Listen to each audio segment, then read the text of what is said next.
사랑하는 여러분, 오늘 제가 본문을 묵상하면서 느헤미야가 직면했던 다양한 방해와 압박이 결코 느헤미야 시대에만 있었던 사건이 아니라는 사실을 좀 다시 한번 생각해 보게 되었습니다. 대적들이 그에게 가했던 왜곡 또 음해, 협박은 우리 이민자의 삶 속에서도 얼마든지 경험할 수 있는 일들이라 생각을 했습니다.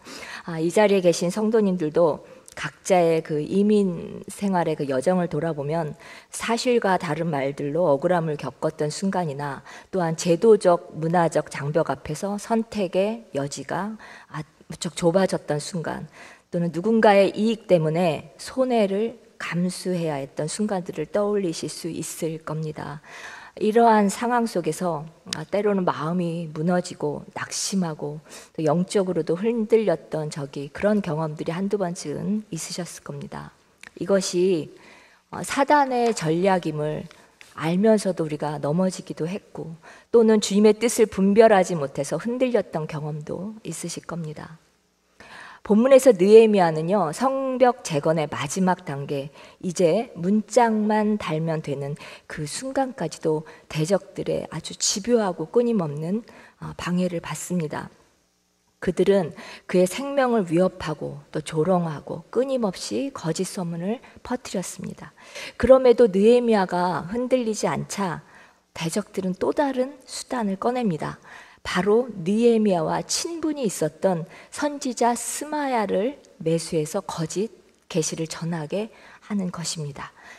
오늘 저는 느헤미야가 대적들을 통해 겪었던 여러 방해와 공격들 가운데 특히 마지막 본문의 본문 마지막 부분에 등장하는 하나님의 이름을 앞세운 거짓 메시지에 주목하여 우리 함께 말씀을 나눠보고자 합니다.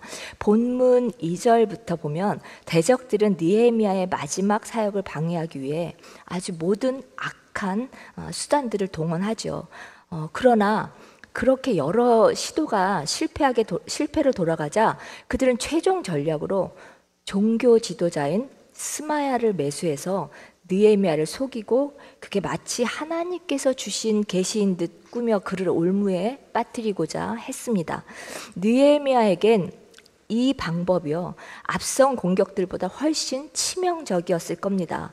이유는 믿는 사람들에게 가장 신뢰감 있게 다가오는 방식, 곧 영적인 조언의 형태로 가장되었기 때문입니다.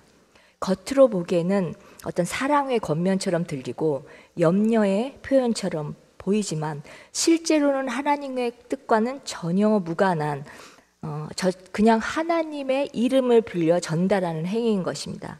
이것은 느헤미야를 속이기에 가장 효과적이고 아주 위험한 미혹의 방식이었을 것이며, 그가 만약 영적 분별력이 없었다면 올무에 쉽게 빠질 수 있었을 계략입니다. 그런데 이 모습은 오늘 우리의 시대와 놀랍도록 닮아 있습니다. 지금 우리는 어느 때보다 정보의 홍수 속에서 살아가고 있어요. 특별히 코로나 시대를 지나면서 우리 SNS와 수많은 온라인 플랫폼에서는 가짜 뉴스라는 말이 일상이 될 정도로 거짓된 주장과 왜곡된 논리들이 넘쳐납니다. 옳고 그름의 경계가 흐려지고 진짜보다 더 그럴듯하게 들리는 그런 가짜의 말들이 끊임없이 우리의 귀에 들어옵니다. 그리고 사람들은 자신이 듣고 싶어하는 이야기를 골라 들으면서 그 주장하는 음성에 동조도 하고 같이 동요도 하면서 그런 메시지를 정당화시키고 또 진실로 믿으며 스스로 그 흐름에 휩쓸려 갑니다. 특별히 우리는요, 지금 교회와 하나님의 말씀에 관한 것들이 홍수처럼 밀려오는 시대에 살고 있습니다. 코로나 시대 이후로 더욱더 많은 복음의 메시지를 아주 손쉽게 전하는, 그렇게 접하는 시대를 살아가고 있습니다. 수많은 예배 현장 있고요, 찬양이 있고 전 세계에서 다양한 배경을 가진 어떤 사람들이 선포하는, 목회자들이나 선교사님들이 선포하는 말씀의 영상이 있고 또 개인의 간증들이 있고 또 예언이 있고, 이것이 모두 하나님이 주시는 메시지로 아주 빠르게 공유되고 확산됩니다. 물론 이 중에요, 우리가 꼭 들어야 하는 주님의 메시지 분명히 있습니다. 이 시대를 한탄하시며 어떤 주의 종들을 통하여 전하시는 메시지가 분명히 있습니다. 그러나 그 중에 언뜻 보면 아주 진리처럼 보이지만 실제로는 우리를 미혹시키는 말들이 교묘하게 섞여 있기도 합니다. 교회나 교단을 향하여 무차별 비판의 메시지가 난무하며 서로가 서로를 향하여 이단이라고 부릅니다. 또 잘못된 교리라고 부릅니다. 그리고 정치적인 이슈들을 말씀과 연결시켜서 자신의 생각들을 교묘하게 전하기도 합니다. 나라를 향해 또는 개인을 향해 예언하는 영상들이 속속히 등장합니다. 언뜻 정직하고 진정성이 있어 보이기도 하고요. 너무도 이치에 맞아 정말 이것이 진리라고 믿어지는 영상도 있고, 거기에 성경을 인용하고 덧대어 사용함으로써 성경에 대해 깊이 알지 못하는 성도들을 현혹시켜 아주 확실한 진리로 포장하기도 하지만, 가만히 내용을 들여다보면 복음에서 벗어난 경우가 많습니다. 그런데 이런 류의 영상일수록 조회수가 높습니다. 즉 사람의 심리를 자극하는 영상들인 것이죠. 그곳에서 가짜 뉴스가 확대되고 재생산되기도 합니다. 사랑하는 여러분, 이것이 오늘날의 스마야의 음성이며 영적 미혹의 통로가 되는 것입니다. 이러한 가짜 메시지는요, 감정에 호소합니다. 아주 또 그리고 매우 이성적으로 들리기도 하고 극단적으로 들립니다. 나의 이성과 자아를 매우 자극합니다. 이러한 가짜 메시지들이 수많은 성도들을 흔들고 분열시킵니다.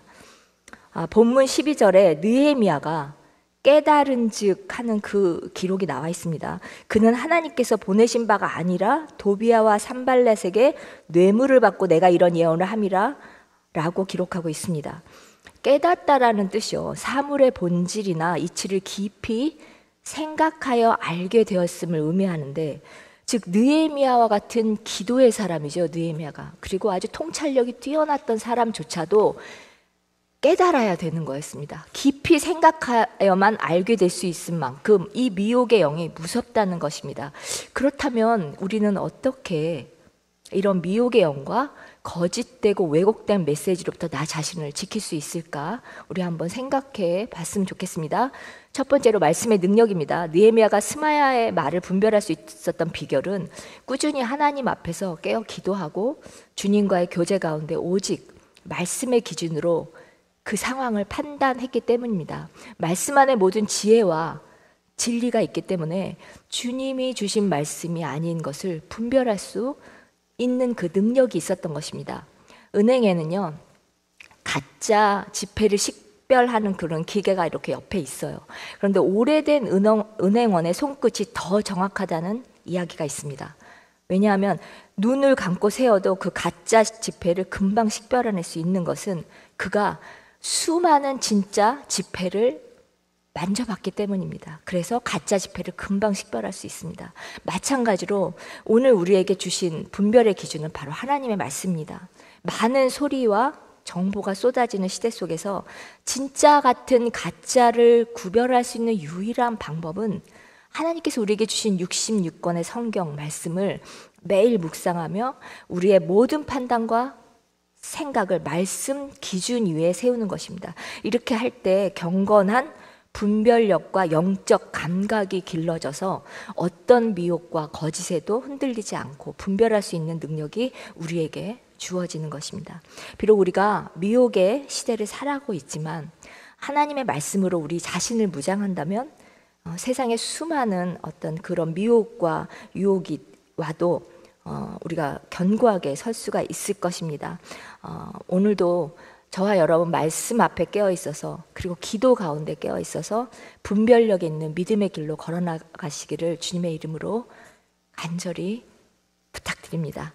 자, 두 번째로 우리가 여전히 붙들지 못하는 것이 무엇이냐면요, 자기 중심성입니다. 자기 중심성을 주님 앞에 온전히 굴복시키지 못하고 있습니다. 우리가 말씀을 묵상하는 일보다 기도가 더 사실은 쉬워요. 왜냐하면 기도는 우리가 원하는 말을 주님께 그저 올려드리면 되는데, 말씀은 내가 원하는 것이 아니라 쓰여 있는 말씀에 있는 그대로 우리가 들어야 되고 읽어야 되기 때문입니다.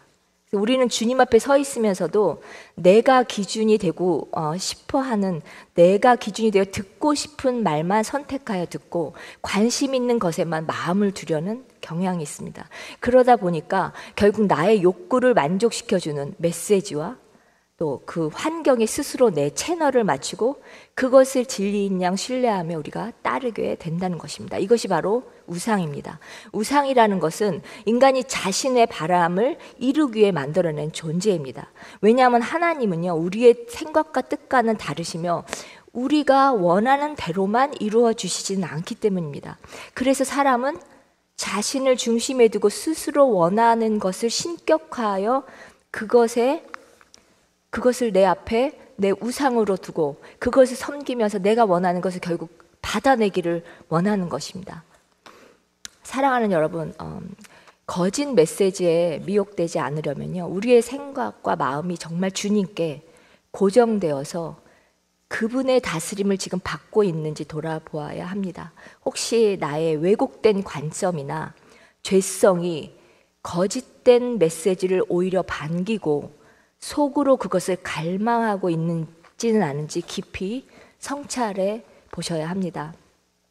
느헤미야처럼 어떤 상황에서도 주님의 뜻을 분별하고 대적의 올무에 걸리지 않도록 우리 항상 말씀을 사모하며 밤과 낮으로 묵상하는 저와 여러분이 되기를 소망합니다. 그리고 죄성으로 인해 굳어진 생각과 마음을 내려놓음으로 주의 영으로 가득 채워져서 미혹의 시대에도 흔들리지 않아 느헤미야와 같이 자신에게 주어진 사명을 끝까지 결국 끝내 승리하는 그런 주인공이 되시기를, 저와 여러분이 정말 그런 주님의 딸과 아들이, 자녀가 되기를 이 아침에 우리 주님의 이름으로 축복합니다. 기도하시겠습니다. 주님, 오늘 말씀을 통해 느헤미야가 늘 깨어있어 사단의 올무에 걸리지 않고 끝까지 승리했던 모습을 배우게 하시니 감사합니다. 느헤미야 같이 말씀과 기도로 우리의 모든 삶의 기준을 세우게 하시고 지혜와 영적인 분별력을 허락하여 주셔서 오늘도 승리의 삶을 살게 하여 주시옵소서. 이 모든 말씀 우리 예수 그리스도의 이름으로 감사하며 기도드렸습니다. 아멘.